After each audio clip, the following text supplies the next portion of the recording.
ಮನೇಲಿದ್ದಾಗ ದಿಢೀರಂತ ಮಂಚೂರಿಯನ್ ತಿನ್ನಬೇಕು ಅಂತ ಅನಿಸಿದ್ರೆ ಮನೆಯಲ್ಲಿ ಕೋಸಿಲ್ಲ ಅಂತ ಅಂದರೆ ಹೂಕೋಸಾಗಿರ್ಬೋದು, ಎಲೆಕೋಸಾಗಿರ್ಬೋದು, ಯಾವುದೇ ರೀತಿ ಇಲ್ಲ ಅಂತ ಅಂದರೆ ಆಲೂಗೆಡ್ಡೆ ಇದ್ದರೆ ಸಾಕು. ಆಲೂಗೆಡ್ಡೆ ಮಂಚೂರಿಯನ್ ತುಂಬಾ ಚೆನ್ನಾಗಿರುತ್ತೆ. ಬನ್ನಿ ಇವತ್ತು ಆಲೂಗೆಡ್ಡೆ ಮಂಚೂರಿಯನ್ನ ಹೇಗೆ ಮಾಡೋದು ಅಂತೇಳಿ ನೋಡ್ಕೊಳ್ಳೋಣ. ನೀವೇನಾದರೂ ರೆಸ್ಟೋರೆಂಟ್ಗೆ ಹೋಗಿ 1 ಪ್ಲೇಟ್ ಆಲೂ ಮಂಚೂರಿಯನ್ ಏನಾದರೂ ತೊಗೊಂಡ್ರೆ ನಿಮಗೆ 150 ಇಂದ 200ವರೆಗೂ ಇರುತ್ತೆ. ಅದೇ ಒಂದು 3 ಆಲೂಗೆಡ್ಡೆನ ಇಟ್ಕೊಂಡು ಮನೆ ಮಂದಿ ತಿನ್ನೋಷ್ಟು ನಾವು ಮಂಚೂರಿಯನ್ನ ಮಾಡ್ಕೊಳ್ಬೋದು. ಬನ್ನಿ ಹಾಗಾದರೆ ಈ ಆಲೂಗೆಡ್ಡೆ ಮಂಚೂರಿಯನ್ನ ಹೇಗೆ ಮಾಡೋದು ಅಂತೇಳಿ ನೋಡ್ಕೊಳ್ಳೋಣ. ಎಲ್ಲರಿಗೂ ನಮಸ್ಕಾರ, welcome back to my channel Sonu special. ನಾನಿಲ್ಲಿ ದೊಡ್ಡ ಗಾತ್ರದ 3 ಆಲೂಗೆಡ್ಡೆನ ತೊಗೊಂಡಿದ್ದೀನಿ. ಈ ಆಲೂಗೆಡ್ಡೆದು ಮೇಲ್ಗಡೆ ಸಿಪ್ಪೆ ಎಲ್ಲ ತೆಗಿಬೇಕು. ಮೊದಲು ಏನಾದರೂ ಉಳ್ತಿರೋದು ಈ ರೀತಿ ಹೋಲ್ ಆಗಿರೋದಿದ್ರೆ ಅದನ್ನು ಚಾಕು ಸಹಾಯದಿಂದ ಕಟ್ ಮಾಡಿಬಿಟ್ಟು ತೆಗೆದಾಕಿ. ಇದೇ ರೀತಿಯಾಗಿ 3 ಆಲೂಗೆಡ್ಡೆದು ಕೂಡ ಸಿಪ್ಪೆ ಎಲ್ಲ ತೆಗೆದು ಒಂದು ಸೈಡಲ್ಲಿ ಎತ್ತಿಟ್ಕೊಳ್ಳೋಣ. ನಾನಿವಾಗ 3 ಆಲೂಗೆಡ್ಡೆನೂ ಸಿಪ್ಪೆ ಎಲ್ಲ ತೆಗೆದು ಒಂದು ಸರಿ ವಾಶ್ ಮಾಡಿ ಮತ್ತೆ ಕ್ಲೀನ್ ವಾಟರಲ್ಲಿ ಇಟ್ಕೊಂಡಿದ್ದೀನಿ. ಆಲೂಗೆಡ್ಡೆನ ನಾವೀಗ ತುರಿಯೋ ಮಷೀನಿಂದ ತುರ್ಕೊಳ್ಬೇಕು. ಕ್ಯಾರೆಟ್ ಎಲ್ಲ ತುರಿತೀವಲ್ಲ ಆ ರೀತಿಯಾಗಿ ಚಿಕ್ಕ ಹೋಲ್ಸ್ ಇರುತ್ತಲ್ಲ ಆ ಕಡೆ ಇಟ್ಕೊಂಡು ನಾವು ತುರ್ಕೊಳ್ಬೇಕಾಗತ್ತೆ. ನಾವು ಡೈರೆಕ್ಟಾಗಿ ನೀರೊಳಗಡೆ ತುರಿಯೋದ್ರಿಂದ ಅದು ಕಲರ್ ಚೇಂಜ್ ಆಗಲ್ಲ, ತುಂಬಾ ಫ್ರೆಶ್ ಆಗಿರುತ್ತೆ. ನಾವು ಫಸ್ಟು ತುರಿದಿಟ್ಕೊಂಡು ಆಮೇಲೆ ನೀರಲ್ಲಿ ಹಾಕ್ತೀವಿ ಅಂತ ಹೋದರೆ ಅದು ಕಲರ್ ಎಲ್ಲ ಚೇಂಜ್ ಆಗುತ್ತೆ. ಹಾಗಾಗಿ ನಾನು 3 ಆಲೂಗೆಡ್ಡೆನೂ ಕೂಡ ನೀರೊಳಗಡೆ ಈ ರೀತಿಯಾಗಿ ತುರ್ಕೊಳ್ತಾ ಇದ್ದೀನಿ. ಇವಾಗ 3 ಆಲೂಗೆಡ್ಡೆನೂ ಸಹ ತುರಿದಿಟ್ಕೊಂಡಿದ್ದೀನಿ. ನೀವು ನೋಡ್ತಾ ಇರ್ಬೋದು ಎಷ್ಟು ಫ್ರೆಶ್ಶಾಗಿ ಕಾಣಿಸ್ತಾ ಇದೆ ಅಂತೇಳಿ. ಅದು ಮುಟ್ಟೋದಕ್ಕೆ ಅಷ್ಟು ಖುಷಿ ಅನಿಸುತ್ತೆ. ತುಂಬಾ ಚೆನ್ನಾಗಿ ಬಂದಿದೆ. ಚಿಕ್ಕ ಹೋಲಿರೋ ಕಡೆ ನಾವು ತುರ್ಕೊಂಡ್ರೆ ನಮಗೆ ಉಂಡೆ ಮಾಡಿ ಎಣ್ಣೆಯಲ್ಲಿ ಕರಿಯೋದಕ್ಕೆ ತುಂಬಾ ಈಸಿ ಆಗುತ್ತೆ. ಹಾಗಾಗಿ ಈ ರೀತಿ ಚಿಕ್ಕದಾಗಿ ತುರ್ಕೊಳ್ಳಿ. ಇವಾಗ ಈ ನೀರನ್ನೆಲ್ಲ ಬಸ್ಕೊಂಡು ಸಪ್ರೇಟ್ ಮಾಡ್ಕೊಳ್ಬೇಕು. ಒಂದು ಜಾಲರಿನಲ್ಲಿ ಹಾಕ್ಕೊಂಡು ನೀರನ್ನು ಸಪ್ರೇಟ್ ಮಾಡ್ಕೊಳ್ಳೋಣ. ಇವಾಗ ನಾನು ನೀರನ್ನೆಲ್ಲ ಚೆನ್ನಾಗಿ ಸ್ಕ್ವೀಸ್ ಮಾಡ್ಕೊಂಡಿದ್ದೀನಿ. ಇದನ್ನು ಒಂದು ಮಿಕ್ಸಿಂಗ್ ಬೌಲ್ಗೆ ನಾನು ಹಾಕ್ಕೊಂಡಿದ್ದೀನಿ. ಇವಾಗ ಇದಕ್ಕೆ ಏನೇನು ಬೇಕೋ ಇಂಗ್ರೀಡಿಯೆಂಟ್ಸ್ ಎಲ್ಲ ಹಾಕ್ಕೊಳ್ಳೋಣ. ನಾನಿಲ್ಲಿ 3 ಟೇಬಲ್ ಸ್ಪೂನು ಮೈದಾ ಹಿಟ್ಟನ್ನು ಸೇರಿಸ್ಕೊಳ್ತಿದ್ದೀನಿ. ಮತ್ತೇನಾದರೂ ಬೇಕು ಅಂದರೆ ಆ್ಯಡ್ ಮಾಡ್ಕೊಳ್ತೀನಿ. ಇವಾಗ 3 ಟೇಬಲ್ ಸ್ಪೂನ್ ಹಾಕ್ಕೊಂಡಿದ್ದೀನಿ. ಹಾಗೆ 2 ಟೇಬಲ್ ಸ್ಪೂನಷ್ಟು ಕಾರ್ನ್ಫ್ಲೋರನ್ನ ಸೇರಿಸ್ಕೊಳ್ತಾ ಇದ್ದೀನಿ. ಕಾರ್ನ್ಫ್ಲೋರ್ ಇಲ್ಲ ಅಂತ ಅಂದರೆ ನೀವು ಸ್ಕಿಪ್ ಮಾಡ್ಕೊಳ್ಬೋದು. ಕ್ರಿಸ್ಪಿಯಾಗಿ ಬರಲಿ ಅಂತೇಳಿ ಕಾರ್ನ್ಫ್ಲೋರ್ ಹಾಕ್ಕೊಳ್ಳೋದು. ಅದೊಂದು ಜೋಳದ ಹಿಟ್ಟು, ಅದರಲ್ಲಿ ಫೈನ್ ಪೌಡರನ್ನಾಗಿ ತೆಗೆದಿರ್ತಾರೆ. ಕಾರ್ನ್ಫ್ಲೋರ್ ಬದಲಾಗಿ ನೀವು ಅಕ್ಕಿ ಹಿಟ್ಟನ್ನು ಬೇಕಾದರೂ ಸೇರಿಸ್ಕೊಳ್ಬೋದು. ಇವಾಗ ನಾನು 1 ಟೀ ಸ್ಪೂನಷ್ಟು ಶುಂಠಿ ಬೆಳ್ಳುಳ್ಳಿ ಪೇಸ್ಟು, ಹಾಗೆ 1 ಟೇಬಲ್ ಸ್ಪೂನು ಖಾರದ ಪುಡಿನ ಸೇರಿಸ್ಕೊಳ್ತಾ ಇದ್ದೀನಿ. ಹಾಗೆ ರುಚಿಗೆ ತಕ್ಕಷ್ಟು ಉಪ್ಪನ್ನು ಕೂಡ ಸೇರಿಸ್ಕೊಳ್ತಾ ಇದ್ದೀನಿ. ಎಲ್ಲದನ್ನು ಹಾಕಾದ್ಮೇಲೆ ನೀಟಾಗಿ ಮಿಕ್ಸ್ ಮಾಡ್ಕೊಳ್ಬೇಕು. ಜೊತೆಗೆ ನಾನಿಲ್ಲಿ ಆಪ್ಷನಲ್ಲೂ ಇದು ಬೇಡ ಅಂದರೆ ಸ್ಕಿಪ್ ಮಾಡ್ಕೊಳ್ಬೋದು. ನಾನು ಫುಡ್ ಕಲರ್ನ ಆ್ಯಡ್ ಮಾಡ್ತಾ ಇದ್ದೀನಿ, ರೆಡ್ ಫುಡ್ ಕಲರು. ಎಲ್ಲದೂ ಕೂಡ ಹೊಂದ್ಕೊಳ್ಳೋ ರೀತಿ ನೀಟಾಗಿ ಕಲಿಸ್ಕೊಳ್ಬೇಕು.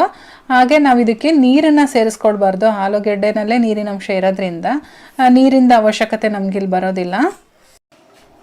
ಚೆನ್ನಾಗಿ ಎಲ್ಲ ಮಿಕ್ಸ್ ಮಾಡ್ಕೊಳ್ಬೇಕು. ಈ ಟೈಮಲ್ಲಿ ನೀವು ನೋಡ್ಕೊಳ್ಬೋದು ಏನಾದರೂ ಮೈದಾ ಹಿಟ್ಟು ಅವಶ್ಯಕತೆ ಇದೆಯಾ ಅಂತೇಳಿ. ನನಗೆ ಸ್ವಲ್ಪ ಬೈಂಡಿಂಗಿಗೆ ಇನ್ನೊಂದು ಸ್ವಲ್ಪ ಬೇಕು ಅಂತ ಅನ್ನಿಸ್ತು. ಹಾಗಾಗಿ ನಾನು ಮತ್ತೆ 1 ಟೇಬಲ್ ಸ್ಪೂನಷ್ಟು ಮೈದಾ ಹಿಟ್ಟನ್ನು ಆ್ಯಡ್ ಮಾಡಿಕೊಂಡು ಮಿಕ್ಸ್ ಮಾಡ್ಕೊಳ್ತಾ ಇದ್ದೀನಿ. ಇವಾಗ ಕಂಪ್ಲೀಟಾಗಿ ಎಲ್ಲ ಮಿಕ್ಸ್ ಆಗಿದ್ದಾಗಿದೆ. ಇದನ್ನು ನಮಗೆ ಸಣ್ಣದಾಗಿ ಬೇಕಾದರೆ ಸಣ್ಣದಾಗಿ, ದೊಡ್ಡದಾಗಿ ಬೇಕಾದರೆ ದೊಡ್ಡದಾಗಿ ನೋಡಿ ಈ ರೀತಿಯಾಗಿ ಉಂಡೆಗಳನ್ನ ಮಾಡಿ ಎಣ್ಣೆಯಲ್ಲಿ ಬಿಡ್ತಾ ಹೋಗಬೇಕು. ಈ ಕಡೆ ಒಂದು ಕಡಾಯಿನಲ್ಲಿ ಎಣ್ಣೆ ಕೂಡ ಕಾಯೋದಕ್ಕೆ ಇಟ್ಟಿದ್ದೀನಿ. ಎಣ್ಣೆ ಕೂಡ ಚೆನ್ನಾಗಿ ಕಾಯ್ದಿದೆ. ಎಣ್ಣೆ ಚೆನ್ನಾಗಿ ಕಾಯ್ದ ಮೇಲೆ ನಾವು ಲೋ ಫ್ಲೇಮ್ ಮಾಡಿಕೊಂಡು ಹಾಕ್ಕೊಳ್ಬೇಕಾಗತ್ತೆ ಮಂಚೂರಿಯನ್ ಬಾಲ್ಸ್ ಎಲ್ಲನೂ.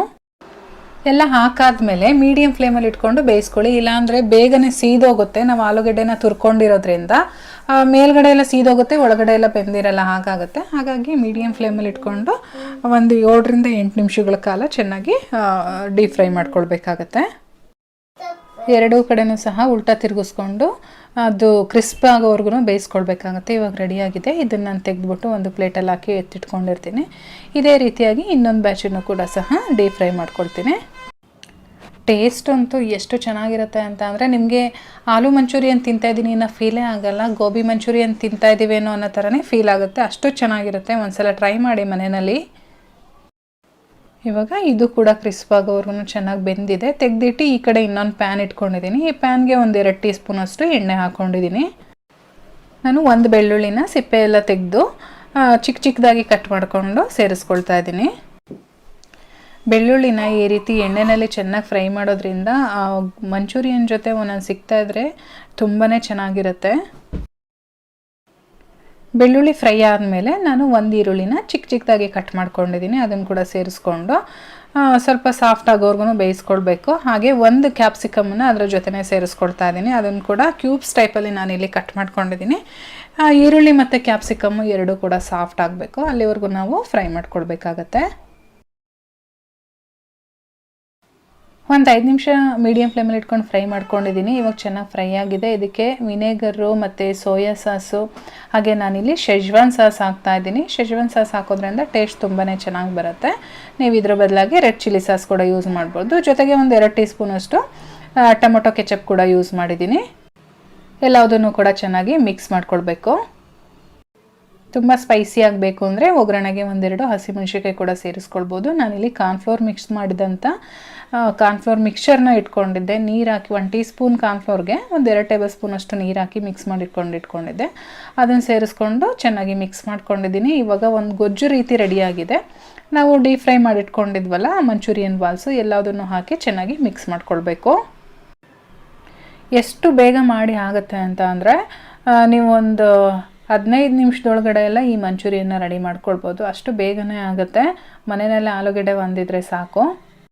ಚೆನ್ನಾಗೆಲ್ಲ ಮಿಕ್ಸ್ ಮಾಡಿ ಆದಮೇಲೆ ಲಾಸ್ಟಲ್ಲಿ ಸ್ವಲ್ಪ ಕೊತ್ತಂಬರಿ ಸೊಪ್ಪನ್ನು ಆ್ಯಡ್ ಮಾಡ್ತಾ ಇದ್ದೀನಿ. ಸ್ಪ್ರಿಂಗ್ ಆನಿಯನ್ಸ್ ಏನಾದರೂ ನಿಮ್ಮ ಹತ್ರ ಇತ್ತು ಅಂತ ಅಂದರೆ ಅದನ್ನು ಕೂಡ ಸೇರಿಸ್ಕೊಳ್ಬೋದು. ಇವಾಗ ನಮ್ಮ ಪೊಟ್ಯಾಟೊ ಮಂಚೂರಿಯನ್, ಆಲೂ ಮಂಚೂರಿಯನ್ ರೆಡಿಯಾಗಿದೆ. ನಾನಿಲ್ಲಿ ಒಂದು ಸರ್ವಿಂಗ್ ಪ್ಲೇಟ್ಗೆ ಸರ್ವ್ ಮಾಡ್ಕೊಳ್ತಾ ಇದ್ದೀನಿ. ತುಂಬಾ ಚೆನ್ನಾಗಿರುತ್ತೆ. ಮನೇಲಿ ಒಂದ್ಸಲ ಖಂಡಿತವಾಗ್ಲೂ ಮಾಡಿ, ನೀವು ಎಲ್ಲರೂ ಇಷ್ಟಪಡ್ತಾರೆ. ರೆಸಿಪಿ ಇಷ್ಟ ಆಗಿದ್ರೆ ಲೈಕ್ ಮಾಡಿ, ಹಾಗೆ ಫ್ರೆಂಡ್ಸು ಮತ್ತು ಫ್ಯಾಮಿಲಿ ಜೊತೆ ಶೇರ್ ಮಾಡಿ. ಚಾನಲ್ಗೆ ಇನ್ನೂ ಸಬ್ಸ್ಕ್ರೈಬ್ ಮಾಡ್ಕೊಂಡಿಲ್ಲ ಅಂದರೆ ಪ್ಲೀಸ್ ಸಬ್ಸ್ಕ್ರೈಬ್ ಮಾಡ್ಕೊಳ್ಳಿ. ನಾನು ಮತ್ತೆ ಮುಂದಿನ ವೀಡಿಯೋದಲ್ಲಿ ಸಿಗ್ತೀನಿ. Thank you.